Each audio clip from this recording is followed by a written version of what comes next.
एका आईच्या डोळ्यात अश्रू होते. हातात होतं जुनं पत्र. समोर उघडी होती दागिन्यांची रिकामी पेटी.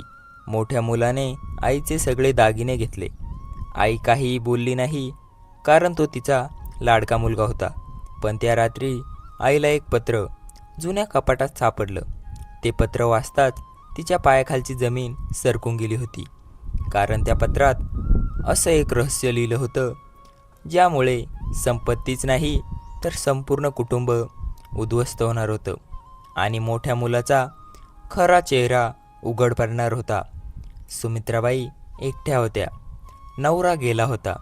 वर्ष उलटली होती. 2 मुले होती. मोठा मुलगा रमेश, धाकटा मुलगा सुरेश. दोघेही लग्न झालेले. सुरुवातीला सर्व ठीक. घर आनंदी होते. आई सुखी होते. पण काळ बदलला. रमेश बदलला. त्याला पैशाचा मोह सतत वाढत होता. आईची जमीन होती. आईचे दागिने होते. आईची बचत होती. रमेशच्या नजरा तिथे सतत खिळलेल्या असायच्या. एक दिवस अचानक तो आईजवळ आला. आई, मला मदत करावी लागेल आता. व्यवसाय अडचणीत आहे. मोठं नुकसान झालं. सुमित्राबाई घाबरल्या. मुलगा संकटात होता. आईचं मन विरघळलं. त्यांनी दागिने दिले. थोडी बचत दिली. रमेश खुश झाला. पण काही दिवसांनी पुन्हा तो आला. पुन्हा पैसे मागितले. आईना पुन्हा दिले. असं अनेकदा घडलं. सुरेश मात्र शांत. सगळं पाहत होता. त्याला संशय होता, पण पुरावा नव्हता. एक दिवस अचानक आई आजारी पडली. डॉक्टरांनी विश्रांती सांगितली. रमेश भेटायलाही नाही, फक्त सुरेश होता. आईजवळ सतत होता. आईला काळजी वाटली. मोठा मुलगा कुठे? तो इतका बदलला. एका रात्री अचानक आईला जाग आली. तहान लागली होती. ती हळूच उठली. पाण्यासाठी गेली. तेवढ्यात आवाज आला, कोणीतरी बोलतंय. आई थांबली तिथे. रमेश फोनवर होता. त्याचे शब्द ऐकून आई हादरून गेली. दागिने सगळे मिळाले. आता जमीन हवी. मग सगळं संपेल. हे ऐकून आई थरथर कापू लागली. तिच्या डोळ्यात पाणी. विश्वास तुटला होता. ज्याच्यासाठी जगली तोच फसवत होता. पण अजून धक्का बाकी होता पुढे. कारण दुसऱ्या दिवशी कपाट साफ करताना आईला एक पत्र सापडलं होतं अचानक. पत्रावर लिहिलं होतं, माझ्या लेकीसाठी. आई गोंधळलेली होती, कारण तिला लेक कधीच नव्हती घरात. मग हे पत्र कोणासाठी होतं?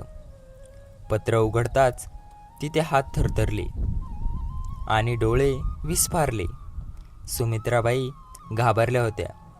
हात थरथरत होते. पत्र जुने दिसत होते. कागद पिवळा पडला.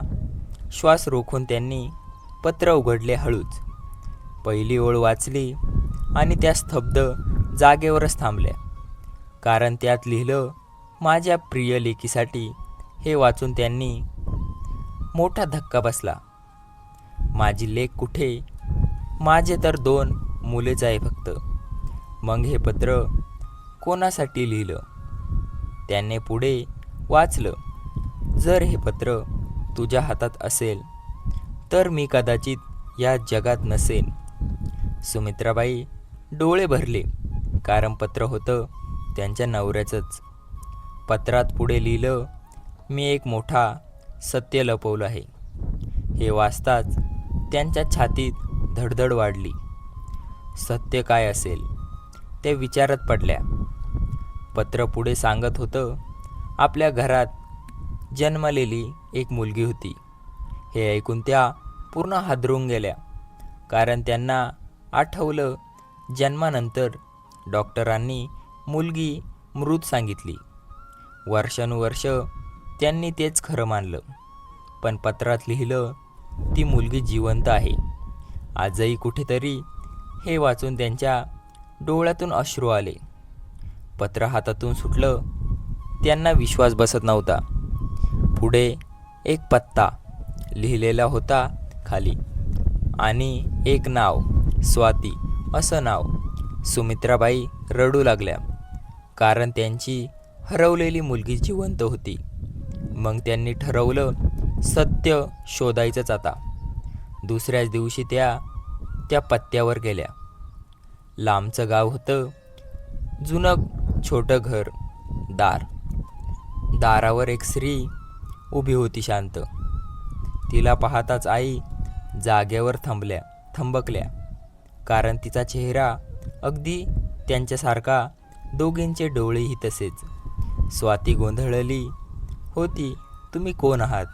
तिने विचारलं हळूच. सुमित्राबाई रडल्या आणि तिला मिठी मारली घट्टपणे. स्वाती काहीही समजली नाही. मग सगळं सत्य तिला सांगितलं गेलं. दोघी रडत होत्या. वर्षानुवर्षाचा विरह होता, पण त्याच वेळी कोणीतरी दुरून हे सगळं पाहत होतं. तो रमेश होता. त्यांच्या चेहऱ्यावर राग स्पष्ट दिसत होता, कारण त्यांनाही आता त्या पत्राबद्दल कळालं. आणि त्याहून भयंकर एक गोष्ट समजली. आईची संपत्ती आता फक्त त्याची नव्हती, स्वातीलाही हक्क होता. हे ऐकताच रमेश प्रचंड संतापला होता. त्याने मनाशी ठरवलं स्वातीला दूर करायचं, कुठल्याही परिस्थितीत, कारण त्याच्या नजरेत फक्त पैसा होता. पण त्याचा पुढचा डाव इतका भयानक होता की संपूर्ण कुटुंब उद्ध्वस्त होणार होतं. एका रात्री अचानक स्वातीच्या घराबाहेर एक काळी गाडी येऊन थांबली होती आणि त्यातून उतरलेला 2 अनोळखी माणसं थेट तिच्याकडे निघाले. रात्र खूप झाली होती. रात्र खूप शांत होती. स्वाती घरी एकटी दारावर टकटक झाली. ती घाबरून उठली. पुन्हा आवाज आला. दार उघडताच समोर 2 अनोळखी माणसं. त्यांनी विचारलं हळूच, तूच का स्वाती? ती घाबरली होती. उत्तर देण्याआधीच त्यांनी तिला पकडलं. स्वाती जोरात ओरडली, पण कोणीही नव्हतं मदतीला धावणार. तेवढ्यात एक आवाज तिथे घुमला अचानक, तिला सोडा लगेच. सगळे मागे वळाले. समोर सुरेश उभा. त्याच्यासोबत पोलीस होते. दोघे गुंड घाबरले. क्षणात पकडले गेले. स्वातीचा जीव वाचला. सुमित्राबाई रडू लागल्या. मुलीला मिठी मारली. पण खरा धक्का अजून बाकी होता. पोलीस चौकशीत समजलं त्या गुंडांना पाठवलं दुसरं कुणी नाही, तर रमेशनेच होतं. हे ऐकून आई जाग्यावरच कोसळलेली, कारण ज्या मुलासाठी तिने सर्व दिलं तोच एवढ्या खालच्या पातळीवर जाईल कसा? रमेशला अटक झाली, पण त्याने नाकारलं. मी काही केलं नाही, माझ्यावर खोटा आहे. मग पोलिसांनी दाखवले फोन कॉल रेकॉर्ड, बँक व्यवहार पुरावे आणि गुंडांचे जबाब. रमेश शांत झाला. त्याच्याकडे उत्तर नव्हतं. संपूर्ण गाव हादरलं. लोकांना विश्वास तुटला. सुमित्राबाईंना मात्र एक गोष्ट कळाली. पैशाचा लोभ माणसाला आंधळं करून टाकतो. काही दिवसांनी न्यायालयाचा निकाल आला. रमेश दोषी ठरला. त्याला शिक्षा झाली. सुरेश आणि स्वाती आईसोबत राहू लागले. घरात पुन्हा आनंद हळूहळू परत आला. एक दिवस स्वातीने आईला विचारलं, हळूच, हे पत्र कुठे? सुमित्राबाई हसल्या आणि म्हणाल्या, प्रेमाने, या पत्रामुळेच तर मला माझी लेक परत मिळाली आहे. सगळ्यांच्या डोळ्यात आनंदाश्रू आले होते. पण त्याच वेळी सुमित्राबाईंनी सांगितलं, माझ्याकडे अजून एक शेवटचं रहस्य आहे. सगळे आश्चर्यचकित झाले.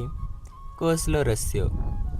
त्या हसत म्हणाल्या, तुमच्या बाबांनी फक्त पत्रच ठेवले नव्हतं, तर तुमच्या नावाने एक मोठी ठेव सुद्धा ठेवली होती. हे ऐकून स्वाती आणि सुरेश थक्क. सुमित्राबाईंनी कागद दिले. संपत्ती नव्हती महत्त्वाची, महत्त्वाचं होतं प्रेम, जे पुन्हा मिळालं. त्या दिवशी घरात खरा आनंद परतला. रमेशकडे दागिने होते, पण कुटुंब नव्हतं. सुरेशकडे संपत्ती कमी, पण माणुसकी होती. आणि शेवटी जिंकलं सोनं नाही, तर आईचं प्रेम जिंकलं. कथेचा संदेश, लोभ माणूस हरवतो, प्रेम माणूस जिंकतो, आईची माया अमोल आणि सत्य अटळ.